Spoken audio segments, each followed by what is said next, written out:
Hey everybody, this is Gav1Shorts and I'm going to show you a tutorial in Photoshop CS6. Now this is my first one of these and it's quite a simple technique, so you'll have to bear with me. I'm going to show you how to make a nice moody picture like this out of a blown out picture like this. First thing we're going to do is we're going to duplicate this layer. Doesn't really matter what you call it, and we're going to use the exposure tool to crank up the gamma to somewhere in the mid to high 20s, and that will give us a good amount of definition in the sky, but obviously make the foreground a bit dark.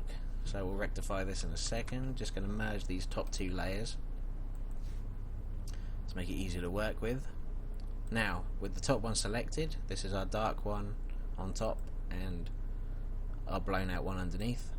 We're going to go across here to our eraser tool, or rubber if you like, if you're British, and it's quite a big picture resolution on mine, so I've selected 360 pixels and this soft round pressure opacity tool, just to give a feathered edge. And what we're going to do is we're going to draw down the corner of the building and across the top, filling in the gaps a little bit, and we're giving the illusion of sunlight hitting the side of the building. Now obviously you can take a lot more time over it. I'm just doing it quite quickly for the sake of this tutorial. Bring out the bush a little bit more. Everybody likes to bring out the bush. And that's pretty much the technique. I mean, all we're really doing is we're rubbing out the top layer to reveal the bottom layer.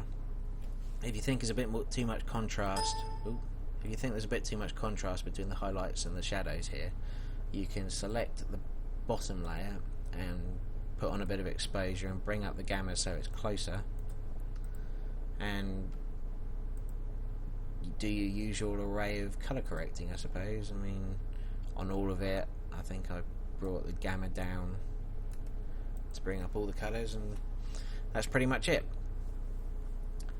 So, hope you found it useful. Subscribe for more sporadic videos. Thanks a lot.